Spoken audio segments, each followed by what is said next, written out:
हम okay continue तो कर सकते हैं। कल सर इंजमाम ने ऑलमोस्ट 5 क्वेश्चन टाइप्स हमें समझाई। उनमें से लाइक फैक्चुअल क्वेश्चन और इन्फ्रेंस रिफरेंस और दो और थी, वो लाइक हम देख लेंगे। तो फिलहाल जो आज मैंने पढ़ाना है वो है, आज भी 5 क्वेश्चन टाइप हम पढ़ेंगे। उनमें से जो पहली है वो है आथर पर्पस। तो इसमें हमें एक सेंटेंस दिया जाएगा और लाइक हाईलाइट होगा वो सेंटेंस, और हमें बताना होगा कि इसमें आथर्स लाइक क्या मेंशन करना चाह रहा है। तो हम देख लेते हैं। ये एक पैराग्राफ दिया है और इन्होंने यहाँ पे ये हाईलाइट किया हुआ है। जो हमारे पास एक्चुअल एग्जाम होगा वहाँ भी हमारे पास पैराग्राफ में ना कुछ वर्ड्स हाईलाइट होंगे और वो हमसे क्वेश्चन करेंगे। और कैसा क्वेश्चन होगा इन पैराग्राफ 6, जैसा कि आइट्स में होता है कि कोई भी हमें ना खुद वो लोकेशन फाइंड करनी होती है आइट्स के एग्जाम में, लेकिन यहाँ पे उन्होंने ना मेंशन कर देना है कि इस पैराग्राफ में यहाँ पे ये चीज़ हाईलाइट है। क्वेश्चन है in paragraph 6, the author discuss the thriving obsidian operation in order to. तो लाइक आथर का क्या पर्पस है जो उसने ये वाली बात कही।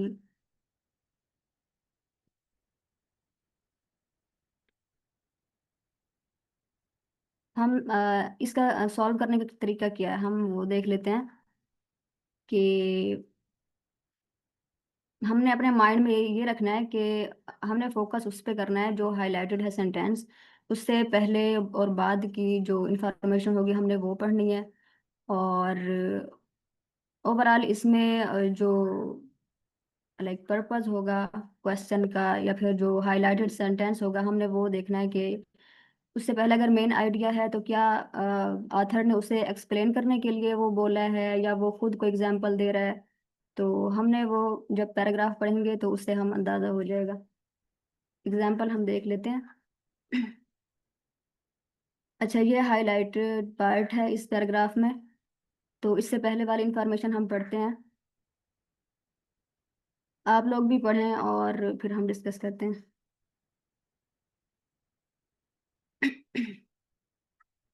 The picture of Teotihuacan that emerges is a classic picture of positive feedback among obsidian mining and working trade, population growth, irrigation, and religious tourism। तो उन्होंने कहा है कि ये एक सिटी है कि वो किस तरह उभरा कि उसमें ये जो डिफरेंट काम हो रहे थे, तिजारत के, पॉपुलेशन ग्रोथ और वाटरिंग के, ये सब क्या दे रहे थे, एक पॉजिटिव फीडबैक की पिक्चर दे रहे थे। तो फिर उन्होंने ना इसको एक्सप्लेन करने के लिए अब हम किससे अंदाजा लगा सकते हैं कि फॉर एग्जांपल लिखा हुआ है द थ्राइविंग ऑब्सीडियन ऑपरेशन। अब ये एक ऑपरेशन हो रहा है। ऑब्सीडियन कहते हैं कि किसी रॉक को लाइक उस पे कोई माइनिंग वगैरह करना।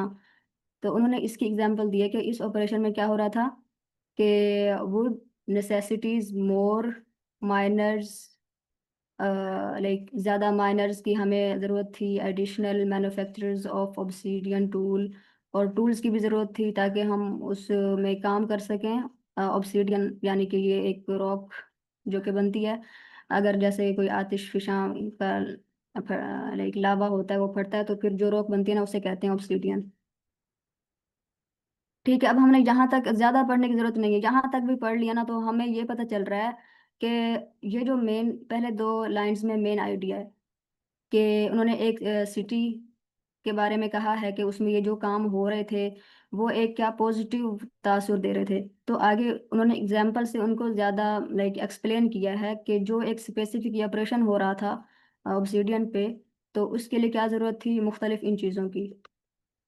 यहाँ तक हमने पढ़ लिया। नेक्स्ट हम देख लेते हैं क्वेश्चन के ऑप्शंस। एक्सप्लेन, हाँ जी, ये पहला ऑप्शन है explain why manufacturing was the main industry of ट्यूटोकेन। के ये एक्सप्लेन कर रहा है कि जो मैन्युफैक्चरिंग थी वो इस सिटी की लाइक ये मेन इंडस्ट्री थी।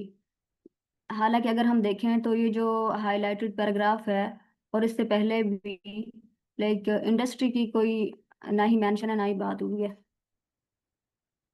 तो नेक्स्ट हम देख लेते हैं, give an example of an industry that took very little time to develop in ट्योटो can.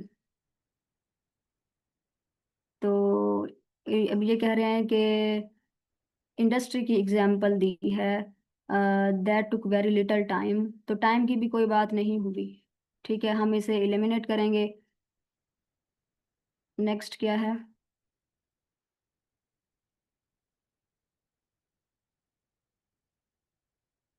illustrate how several influences influenced each others to make Teutoburg a powerful and wealthy city। ठीक है, अब यहाँ पे हम कैसे पता लगा सकते हैं? अब यहाँ पे ना उन्होंने एक कीवर्ड है सिवरल इन्फ्लुएंसेस। अगर हम देखें तो जो मेन आइडिया है, जो पहले दो सेंटेंसेस है वहाँ पे उन्होंने काफ़ी चीज़ें मेंशन की हैं। देखें कि कौन सी चीज़ें एक पॉजिटिव अपना रोल अदा कर रही थी। तो उन्होंने कितनी सारी चीज़ें की हैं कि ऑब्सिडियन माइनिंग हो रही थी, वर्किंग और ट्रेड हो रहा था, और बाकी पॉपुलेशन ग्रोथ, इरिगेशन, ये सारी चीज़ें।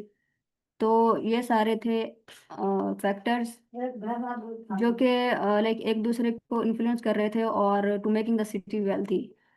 हमने ना क्या करना है कि जल्दी से इंफॉर्मेशन को ग्रैब करना है। नेक्स्ट हम देख सकते हैं कि इस पैराग्राफ में वेल्थी सिटी की भी इन सारी चीज़ों को मिला के ना आखिर में बात हुई है कि more irrigation works would have to be built to feed the growing population, and this resulted in more power and wealth for the elite। तो यहाँ तक समझ आई है। इससे पहले अगर हम ये देखें ना कि यहाँ से पढ़ लेते हैं। For example would necessities more miners additional manufacture, ये सारी चीज़ें क्या कर रही हैं कि लेड टू इंक्रीज वेल्थ। ठीक है, यहाँ पे हम पूरा लाइक एक मेन आइडिया ले सकते हैं कि ये सारी चीज़ें जो हो रही थी, ये सारे फैक्टर्स किस में लीड कर रहे थे कि सिटीज़ को मोर वेल्थी बनाने के लिए। यहाँ तक कोई क्वेश्चन है? कुछ और कोई ऐड करना चाहे तो काइंडली ऐड कीजिए। एक्सप्लेन तो नहीं है मैम, लेकिन एक सजेशन है। आपने बहुत ज़्यादा अच्छा एक्सप्लेन किया, लेकिन इसमें ये होता है ना, अथर पर्पस क्वेश्चन में मोस्टली आंसर जो हमारे पास होता है ना, ये हाईलाइटेड पार्ट से पहले ही होता है। तो वही पढ़ना हमारे लिए काफ़ी होता है। अगर उसको ओके। पढ़ के अगर कुछ समझ नहीं आ रहा, देन वी माइट लुक। बाकी बहुत रेयर क्वेश्चन ऐसे होते हैं ना जिसमें ये हमारे पास जो आंसर होता है वो हाईलाइटेड पार्ट के बाद होता है, क्योंकि वो हाईलाइटेड पार्ट में भी फर्स्ट सेंटेंस में होता है या फर्स्ट रो में होता है, इस तरह होता है। तो यूजुअली उसके बाद पढ़ने की बिल्कुल भी ज़रूरत नहीं। जिस तरह आपने देख लिया कि ये अदर पर्पस क्वेश्चन है, क्योंकि हाईलाइटेड जी। पर्स कुछ वर्ड्स हैं, डायरेक्टली जो हमारे पास ऑप्शन है उनको स्किम कर ले, फर्स्ट वर्ड को। लाइक हम्म। पहला तो है एक्सप्लेन, ये ऑप्शन का तो कुछ एक्सप्लेन कर रहा है ये। दूसरा गिव एग्जांपल, कुछ एग्जांपल दे रहा है। इलस्ट्रेट, कुछ शो कर रहा है। Last explain how successful industry, तो क्या एक्सप्लेन कर रहा है, एग्जांपल दे रहा है या शो कर रहा है। अभी हम्म। हमने जो हाइलाइटेड वर्ड के बाद से पहले वाला देखा, उसने जो है एक चीज को पूरा हमें दिखाया ना कि कौन से सेवरल फैक्टर्स थे जो चीज को सक्सेसफुल बना रहे थे। सेवरल फैक्टर जिस तरह आपने बताया, ट्रेड, इरिगेशन, ग्रोथ, जो भी थे, तो सेवरल फैक्टर्स हमें समझ आ गई कि कैसे वो कर रहे थे। तो then we are good to go with the C option. तो जी उसके सर। बाद वाला अगर हम पढ़ेंगे फिर टाइम बहुत ऊपर जाएगा। अदरवाइज द जी अप्रोच बिल्कुल। You have tell is really good. So जी दैट्स ऑन लाइक इस माय तरह एंड। टाइम भी ज़्यादा हमारा लगेगा, लेकिन अब हम वैसे ही देख लें तो ये जो ऊपर वाले ऑप्शन है बिल्कुल भी मैच नहीं हो रहे कि उन्होंने किसी भी मैन्युफैक्चरिंग की बात नहीं की और यस ना ही श्योर। टाइम की बात हुई है। जी बिल्कुल। ठीक है, हमने हाइलाइटेड पार्ट से पहले वाले जो इंफॉर्मेशन होगी उस पे ज़्यादा फोकस करना है। यूजुअली उसी में होता है आंसर में। बहुत रेयर होता है कि जिसमें वो हाइलाइटेड पार्ट पहले आता है। ओके।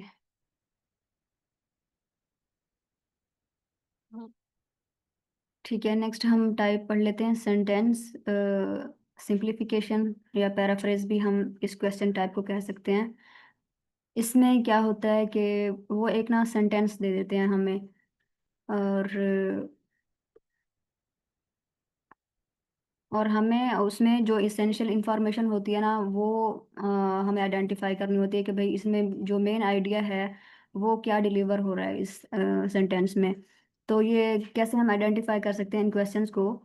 तो यहाँ पे मैंने ये दी हुई हैं कि which of the following best expresses the essential information, या फिर वो कहते हैं कि best resonate restate the meaning, या फिर closest in meaning to the highlighted sentence.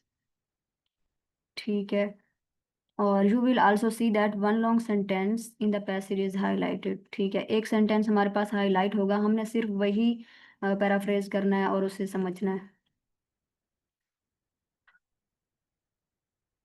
अच्छा, यहाँ पे जब हम देखेंगे कि हमारे पास एक क्वेश्चन आया तो हमने उसे कैसे सॉल्व करना है। मेन यही है कि हमने उसे स्मॉलर पार्ट्स में डिवाइड करना है, लाइक उसका सब्जेक्ट या उसमें जो वर्ब हो रहा है वो क्या है, और जो भी एक्स्ट्रा डिटेल्स होंगी लाइक एग्जाम्पल वगैरह उनको इग्नोर करना है।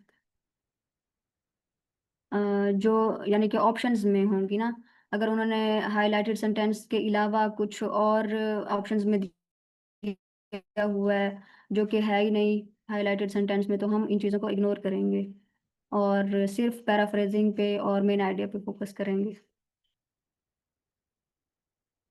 तो यहाँ पे हम एक पैराग्राफ है, यहाँ पे ये सेंटेंस हाईलाइटेड है। Venice carefully built its reputation as a reliable supplier and so contracts with the merchant state were desirable। यहाँ पे उन्होंने क्या कहा है कि वेनिस एक सिटी है तो इसने क्या अपनी रेपुटेशन बनाई एज अ रिलायबल सप्लायर के तौर पे।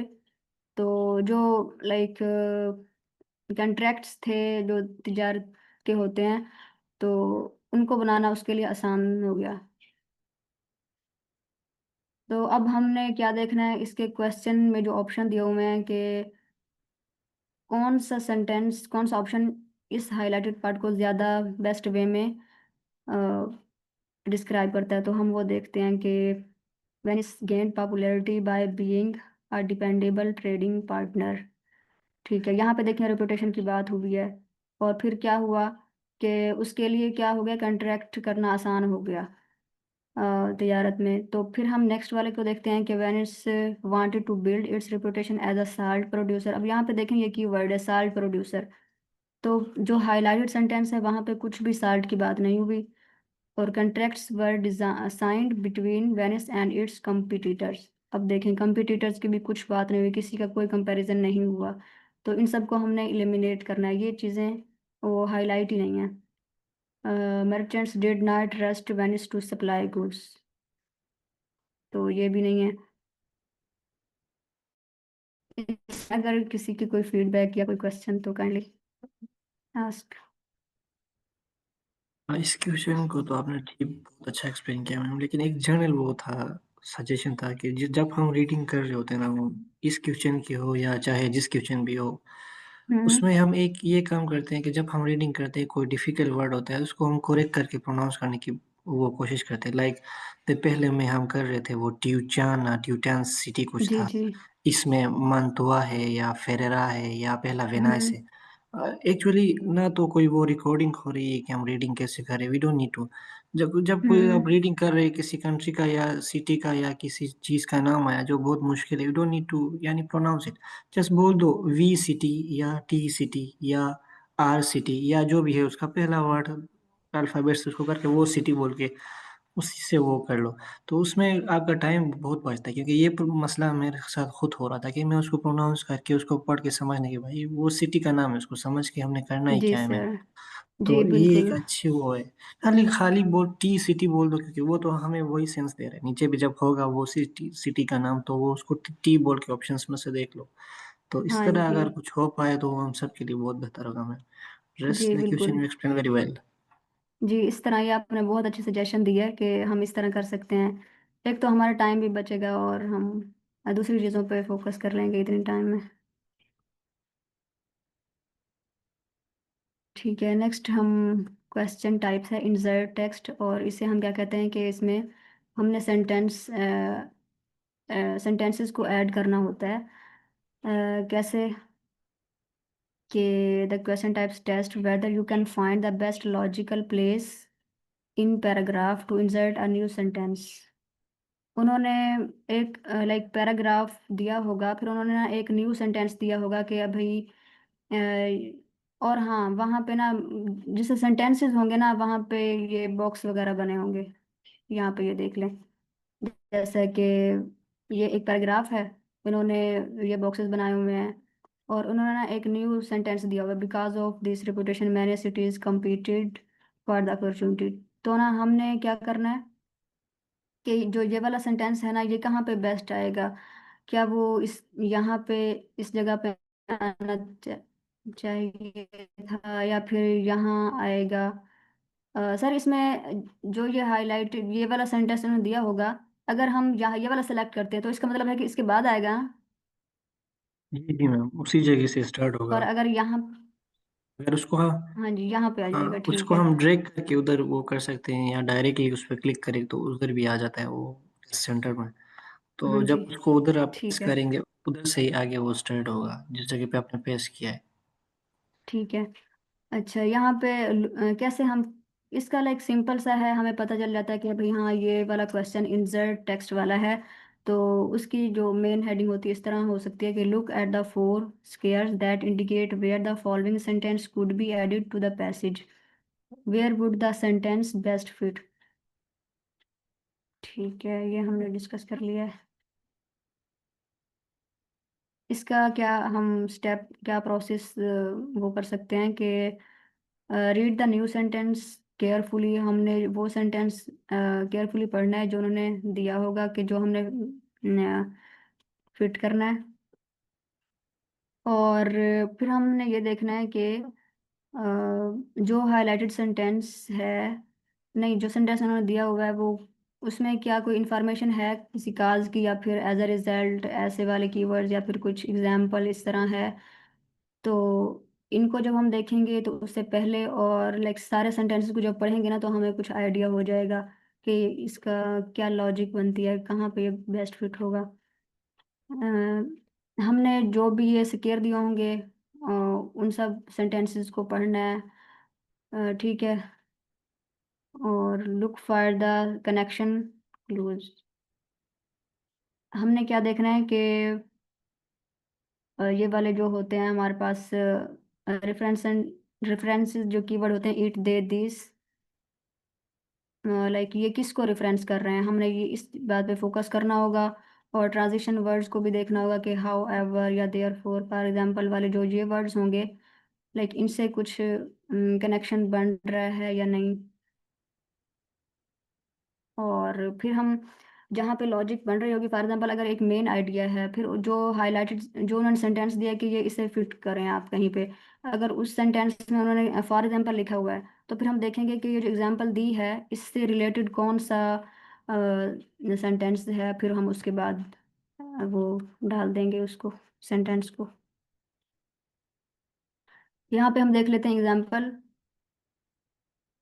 तो जी आप भी पढ़ लें ये वाला पैराग्राफ और फिर हम देखते हैं कि ये कहाँ पे बेस्ट फिट होगा।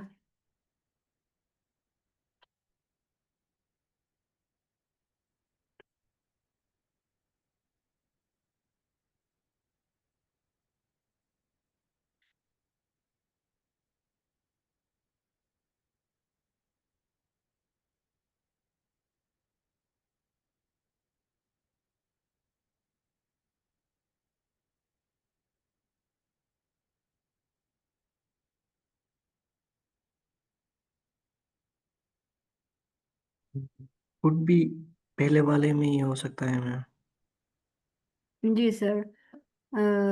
लाइक आपको कैसे लगा कि ये पहले वाले के बाद ही आएगा। क्योंकि जो है उसमें जो है ना, बिकॉज ऑफ दिस रेपुटेशन बोल रहा है, तो ये बिकॉज है दिस रेपुटेशन, तो कोई रेपुटेशन की बात हुई होगी उससे पहले। तो हम जब पहले सेंटेंस में देख रहे हैं तो रेपुटेशन की ही बात हो रही है। और दूसरा लास्ट पे बोला है तो ट्रेड की नई अपॉर्चुनिटीज आई थी बोला है, तो जब इस सेंटेंस के बाद देख रहे हैं तो एक ट्रेड का सप्लाई हुआ है 2 साल्ट का या कुछ का, तो मैं भी जी द फर्स्ट वन। जी सर बिल्कुल। लाइक जो हम देख सकते हैं कि जो मेन सेंटेंस है उसमें सिटी की बात हुई है कि उसने रेपुटेशन गेन की, और फिर उन्होंने ये जो है फ्रेज है ये वाली, बिकॉज ऑफ दिस रेपुटेशन, तो अब देखें ये बिल्कुल इसके साथ मैच हो रहा है कि भाई हाँ ये मेन आइडिया को के साथ लिंक कर रहा है। फिर आगे देखें, अगर हम ये नेक्स्ट ये वाला पढ़े ना, इन लाइक इस वाले सन में क्या हुआ कि इस सिटी ने एग्री किया इन दो सिटीज के साथ, एम और एफ के साथ। तो फिर अगर हम ये वाला दोबारा ये पढ़ते हैं, तो यहाँ पे क्या हुआ कि मैंने cities competed for the opportunity to trade with Venice. तो अब यहाँ पे एक जनरल बात हुई मैंने सिटीज की, बाद में उन्होंने एग्जाम्पल में दिया है इन दो सिटीज का नेम, तो इससे भी हम अंदाजा लगा सकते हैं कि ये जो सेंटेंस होगा ये इससे पहले आएगा। और बाकी रेपुटेशन वाला तो वो बिल्कुल ही लाइक वाजे है कि वो इसके बाद ही आएगा।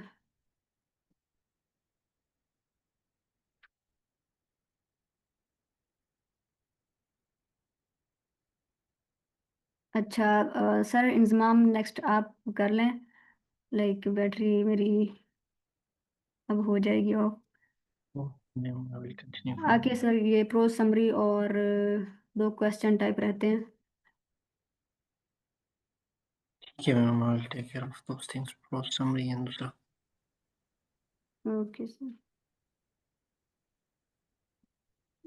स्क्रीन विजिबल है तो फिर मुझे बता दीजिएगा, आप स्टॉप कर ले फिर मैं यहाँ से करता ओके हूँ। ओके जी ठीक है। Yes, sir, screen is visible. Thank you so much Asad sir. Sentence addition तो हो गया, then we have to go to the pro summary. Okay this one. इन सेंटेंस टाइप में हमें यूजुअली ये होता है कि जो ओवरऑल पैसेज जो हमें दी हुई थी उनका मेन जो फाइंडिंग है या उसकी जो मेन समरी है वो हमें निकालना होता है विद इन फ्यू लाइंस। इसमें यूजुअली इस क्वेश्चन में ये होता है कि हमें एक क्वेश्चन दी जाती है और उससे हमसे पूछा जाता है कि इन 5 ऑप्शन में से कौन से 3 ऑप्शन ऐसे हैं या इन 6 ऑप्शंस में से कौन से 3 सेंटेंसेस ऐसे हैं जो ओवरऑल पैसेज को बेस्ट एक्सप्रेस कर रहे हैं। तो इसमें यूजुअली हमें ये करना होता है कि हमें वो मेन इंफॉर्मेशन जो होती है वो फाइंड करनी होती है।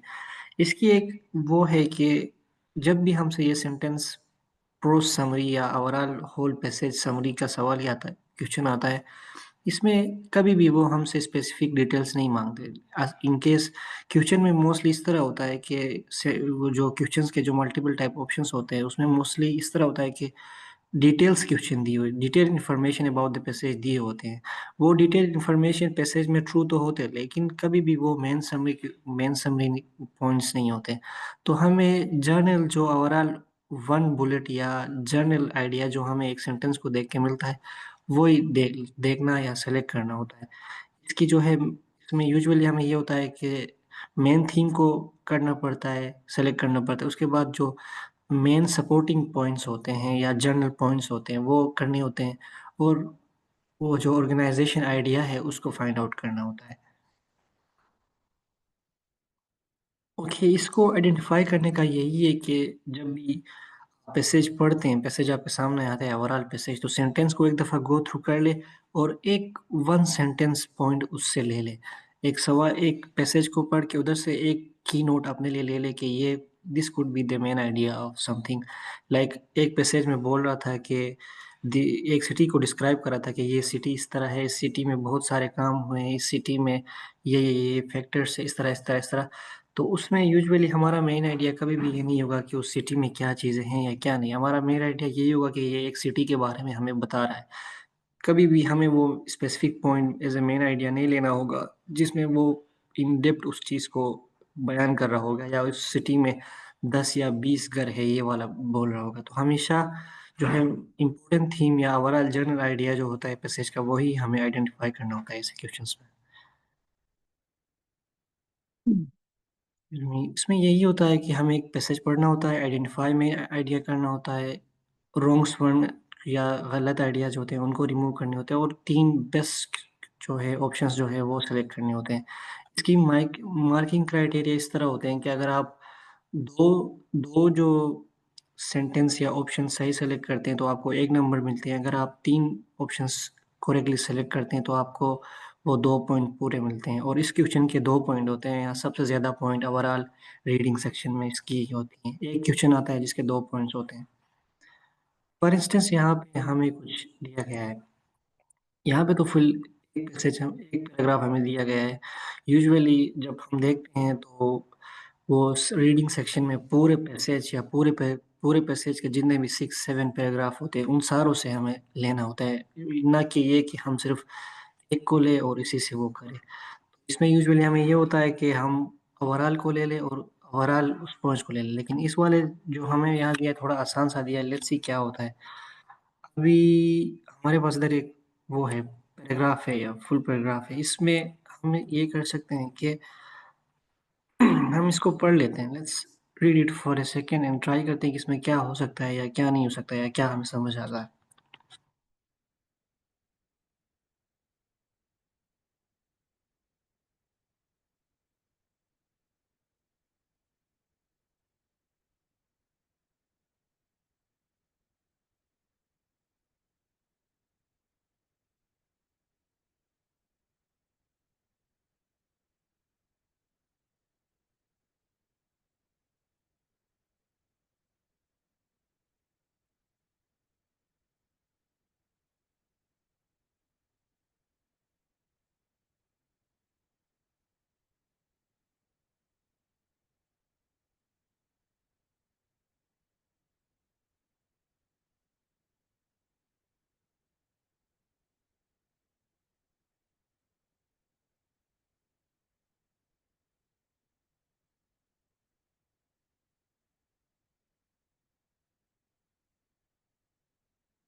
तो वी रीड द पैसेज या we skim through the passage and कुछ चीज़ें हमें समझ आई या कुछ चीज़ें हमें लगी कि ये मेन आइडिया हो सकता है या नहीं हो सकता।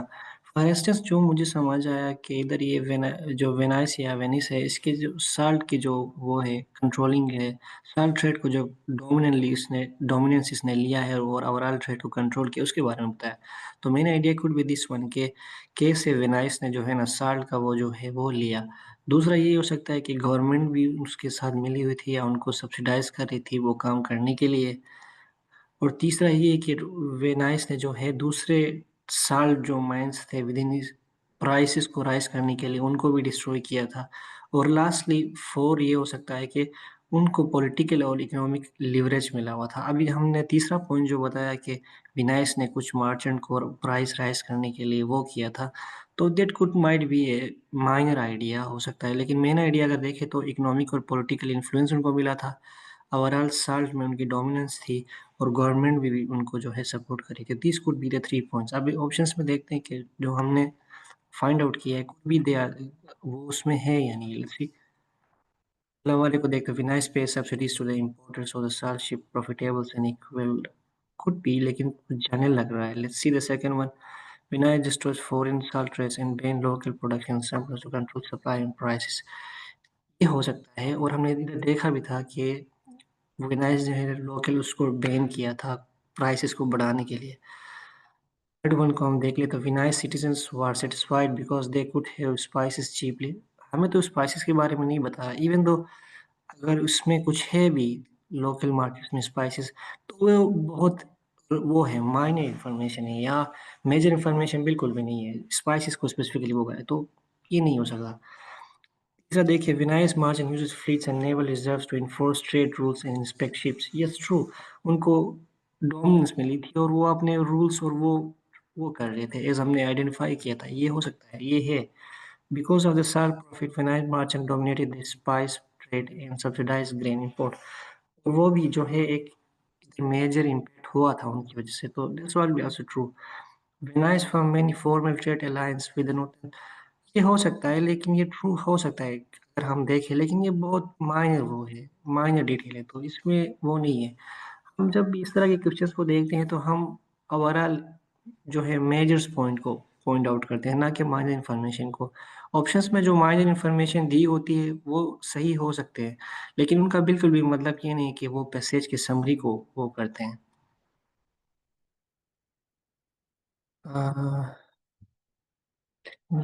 Next slide. जी। Okay, the next question after the main passage finding या passage summary finding, वो जो लास्ट क्वेश्चन होता है वो ऑर्गेनाइजेशन क्वेश्चन होता है, या तो हम इसको बोलते हैं कि fill in the table question होता है।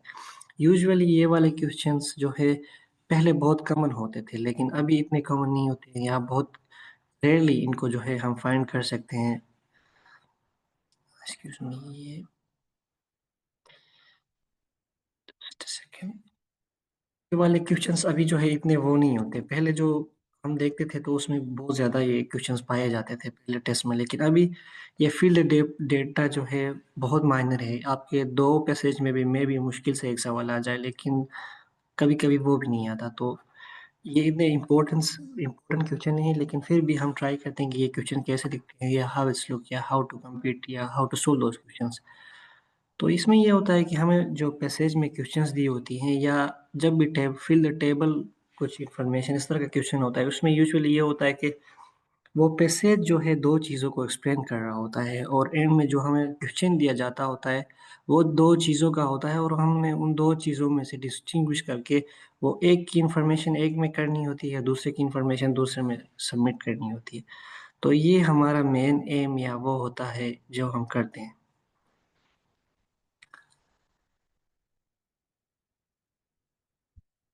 तो इसमें हम ये कर सकते हैं कि कैटेगरीज़ को या इन्फॉर्मेशन 2 चीज़ों की दी गई होती है, उनको करेक्टली आइडेंटिफ़ाई कर लें, पैसेज को प्रॉपर्ली पढ़ के वो चीज़ें आइडेंटिफ़ाई कर लें, और इररिलेवेंट इन्फॉर्मेशन जो होती है उनको ख़त्म कर लें। So signal words, total signal words by category type. Okay, यहाँ पे कुछ वर्ड्स है जो आपको माइट बी मदद करेंगे टोफल रीडिंग में, कि वो क्या सिग्नल कर रहे होते हैं, या क्या हो रहा होता है, या क्या नहीं कर रहे होते हैं। Then you can read it by yourself, slide में होंगे, आप ये देख सकते हैं ये वाले क्वेश्चंस। Of reading.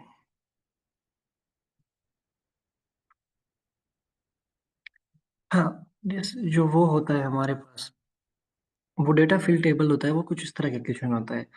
हमें डेटा दी होती है, 2 चीज़ें होती है, फिर हमने वो इन्फॉर्मेशन मैच करके ड्रैग करके उन टेबल्स में ले जाना होता है। लेट्स से यहाँ पे पैसेज तो हमें दिया हुआ है, और फिर हम देख रहे हैं कि complete the table below by matching in each statement by the correct category. Like we have जो है एक वेटेरियन पॉलिसीज़ थी, उन एक साइड पे हमारे पास पॉलिसीज़ थी, दूसरी तरफ उस पॉलिसीज़ की रिजल्ट्स थी। Let's try to skim through the passage, और जो जो समझ आता है उन चीज़ों को उनमें ड्रैग करके देखते हैं कि हमारे पास ऑप्शंस में से क्या किधर आता है, कौन सा किधर आता है। और इसमें ये भी जो ऑप्शंस है कि सारे ऑप्शंस यूज़ नहीं हो रहे होंगे, कुछ इसके होंगे, या कुछ नहीं भी हो सकते। तो let's scheme through the passage for a minute, क्या हमें नज़र आता है या क्या समझ आता है।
ऐसे आपकी आवाज़ नहीं आ रही।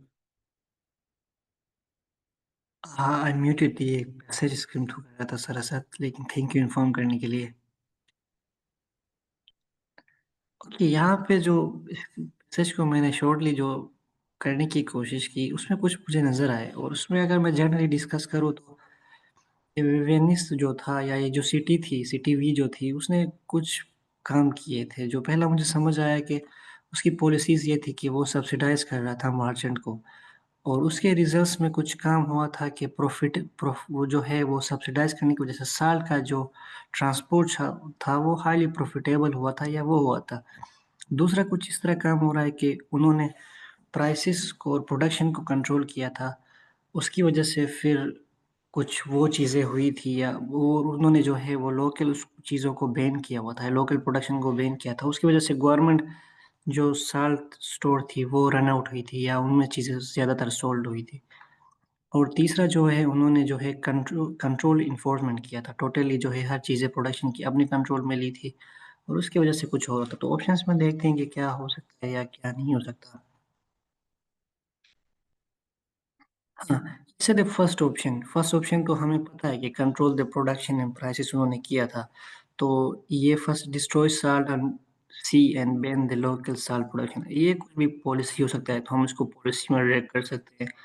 Use is margin for the noble force to enforce regulation, ये भी पॉलिसी थी, उन्होंने वो की थी ना, इन्फोर्समेंट की थी, वो नेवल फोर्सेस या जो भी वो किए थे प्रोडक्शन को कंप्लीट वो करने के लिए।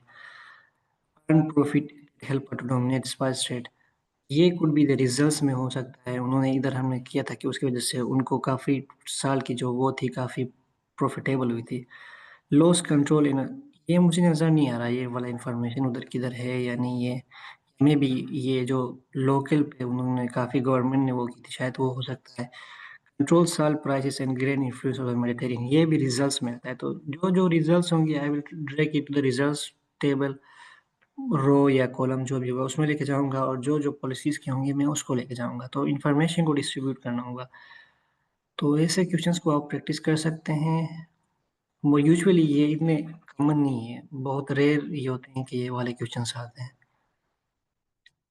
Let's see the answer of it, correct answer. Let's see the first one, हमने जो कहा था वो सही था, उन्होंने डिस्ट्रॉय किया था, सेल्स को बैन किया था, उन्होंने प्रॉफिट भी गेन किया था उससे। दूसरा हमने कहा था कि मार्जिन को इन्फोर्स किया था, वो भी सही था हमने जो बोला था, और उन्होंने साल प्राइसेस को इन्फ्लुएंस किया था अक्रॉस मेडिटेरियन एक्सक्यूज मी। और तीसरा भी हमने जो कहा था कि उन्होंने सब्सिडाइज किया था मार्जिन को, उसकी वजह से जो भी हुआ था, then so onward. So that's all. अब जो है ये वाले क्वेश्चंस जो है ये दो वेबसाइट्स पे जाके प्रैक्टिकली कर सकते हैं, या जो हमने बुक्स स्लैंग में शेयर की है तो उधर से भी जाके सारा कुछ टेस्ट उधर है, सैम्पल्स पेपर्स या क्वेश्चंस उधर से भी ये वाले सारे प्रैक्टिस कर सकते हैं अभी तक जो किए। मोस्टली हमने रीडिंग को जो है ऑल सेक्शन या 8-9 रीडिंग के पोर्शन होते हैं उनको कम्प्लीटली गो थ्रू कर लिया है। तो अभी आपको सारों को जो है, जो ये रिकॉर्डिंग देख रहे होंगे या जो क्लास लाइव लेते हैं उनको सारों को इन चीज़ों का पता चल गया है कि कौन से वाले क्वेश्चंस इसमें आते हैं या कौन से नहीं आते। बाकी प्रैक्टिस के लिए ये कर सकते हैं कि आप इन दो चीज़ों को स्किम थ्रू कर ले, या जितने भी हमारे पास वो होते हैं वो कर लें। अगर किसी का कुछ क्वेश्चन है या जवेरिया में वापस आ गई ज्वाइन कर लिया, अगर वो कुछ ऐड करना चाहती हैं इस पे तो you are welcome to it ma'am, या सत सर। मैम आपकी आवाज़ से तो क्लियर नहीं आ रही।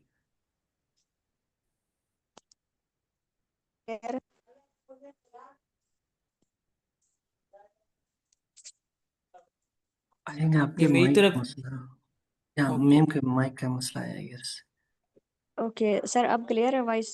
या yes no sir, better yes ma'am. मैं। ओके। तो सर मैं कह रही थी एक दफ़ा ना वो क्वेश्चन रिपीट कर दें जो ज़्यादा कॉमन नहीं है, जैसे कि अब ये टेबल वाला, लाइक ये ऑर्गेनाइजेशन वाला क्वेश्चन अब कॉमन नहीं है, और कौन कौन से हैं? ओके, आई मैं उस टेबल पे आपको शो करता हूँ या उसको दिखाने की कोशिश करता हूँ। Let me give me a minute, मैं उस पे जाता हूँ दोबारा। मेरी स्क्रीन विजिबल है? जी सर। हाँ, इन्हीं स्लाइड्स के ना जो स्लाइड नंबर 4 और 5 है इसी में है ये table, like this one, like we had here, not this one, not this one. ठीक, these all 4 क्वेश्चंस, ये डेटा टेबल हो गया, प्रीवियसली रेफर्ड हो गया, या पैराग्राफ ऑर्गेनाइजेशन हो गया, या पैसेज ऑर्गेनाइजेशन हो गया, ये पहले आते थे लेकिन अभी दे आर वेरी रेयर। बहुत मुश्किल से आपको इनमें से कोई एक दो पैसेज में मिलेगा, तो इनको प्रैक्टिस करके ज़्यादातर अपने टाइम वेस्ट करने की इतनी वो नहीं है। जनरली समझ जाएंगे क्वेश्चंस कैसे होते हैं या इनको सॉल्व करने के ट्रिक एंड टिप्स क्या होते हैं, लेकिन हमें इन पे इतना ज़्यादा फोकस करने की ज़रूरत नहीं है क्योंकि ये यूजुअली नहीं आते अभी। प्रीवियसली आते थे, बहुत आते थे, लेकिन अब नहीं आते। अभी जो मोस्टली क्वेश्चन जिसका ज़्यादा वो फोकस होना चाहिए हमारा वो ये वाले हैं, और ये यूजुअली आते हैं। इनमें से सबसे ज़्यादा इम्पोर्टेंट जो सबसे ज़्यादा क्वांटिटी में आता है वो फैक्चुअल क्वेश्चन, जो तीसरा क्वेश्चन हमारा है। Okay sir. ये वाले क्वेश्चन जो फर्स्ट स्लाइड नंबर 4 है वो सबसे ज़्यादा आते हैं, और स्लाइड नंबर 5 में जो हमारे पास 4 क्वेश्चन टाइप्स दिए गए हैं, ये बहुत रेयर है। इधर हमने नोट भी किया हुआ, देखें, रेयर रेयर रेयर रेयर, वो यूजुअली नहीं आते। या आप ये हो सकता है कि आपके 2 पैसेज में से सिर्फ एक ही क्वेश्चन शायद आ जाए, लेकिन वो भी बहुत हार्ड नहीं आएगा, मुझे नहीं लगता। बाकी ये वाले क्वेश्चन आते हैं यूजुअली, ये 7 या 8 क्वेश्चन टाइप्स यही होते हैं जो आपके पूरे पैराग्राफ में या 2 पैसेज में आपको मिलते हैं रीडिंग सेक्शन में। तो इनकी आप जितने प्रैक्टिस करेंगे उतनी अच्छी है। और ओवरऑल टोफल में सबसे ज़्यादा मुश्किल भी रीडिंग ही होता है, क्योंकि राइटिंग, लिसनिंग और स्पीकिंग जो होता है वो इतना मुश्किल नहीं होता। हर बंदा 2-2 या 3 दिन के प्रैक्टिस से उसको वो कर सकता है। उसको ईज़िली वो जो है ना अपने जो मिनिमम टारगेट है या अपना मैक्सिमम टारगेट है वो उसके करीब जा सकता है। लेकिन रीडिंग में ये होता है कि काफ़ी मुश्किल होता है, और उन्होंने कुछ इस तरह बनाया है कि जो आपका पहला पैसेज होता है वो हमेशा बहुत मुश्किल होता है। तो जब आप टेस्ट इंटर करते हैं, पहला पार्ट ही रीडिंग होता है और पहला पैसेज ही मुश्किल हो जाता है, तो आपकी कॉन्फिडेंस थोड़ी लूज़ होती है। तो उसमें जो है कोई भी फ़िक्र करने की बात नहीं होती है। जितना क्वेश्चन्स आपके सॉल्व होते हैं वो करके आराम से 75 वो 35 मिनट्स आपके पास होते हैं 2 पैसेज के, तो आराम से 70 टू 18 मिनट पहले वाले पैराग्राफ को देके फिर दूसरे में आप आराम से जा सकते हैं। दूसरी एक जो गलती मैंने अपने टोफ़ल में की थी, जो मुझे काफ़ी महँगी पड़ी, कोई और ना शायद किसी और को वो इतनी ना पड़े। मैंने ये किया था कि टेस्ट शुरू होने से पहले ही वो पैसेज एक दफ़ा पूरा स्किम थ्रू कर लिया था, तो उसमें मेरा काफ़ी टाइम ज़ाया हुआ था, और वो पैसेज काफ़ी मुश्किल था, तो उसको समझने के लिए मैंने कोई 4 मिनट पैसेज को ही पढ़ने में, पूरा ओवरऑल पैसेज को पढ़ने में दिया था। तो आई विश कि मैंने वो नहीं किया कि डायरेक्टली क्वेश्चन पे जाता, क्योंकि हर क्वेश्चन के साथ उसका पैराग्राफ दिया होता है, और आप जब उस पैराग्राफ को पढ़ के वो क्वेश्चन सॉल्व करके एंड में पहुँचते हैं, तो आपके पास वो ओवरऑल पैसेज की जो है, वो समरी आपके माइंड में बन जाती है। तो एक वो चीज़ थी जिसने मेरे स्कोर्स को काफ़ी डाउन किया, तो वो आई गेस कोई और अगर किसी के लिए वो उसको सही लगता है, तो वो शायद वो ना करे, तो काफ़ी अच्छा होगा। बाकी यही क्वेश्चन्स आते हैं, और दूसरा पैसेज इतना मुश्किल नहीं होता, वो आसान होता है as compare to the first one.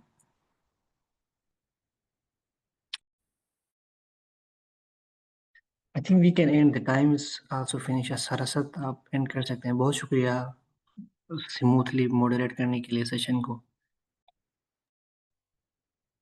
Thank you.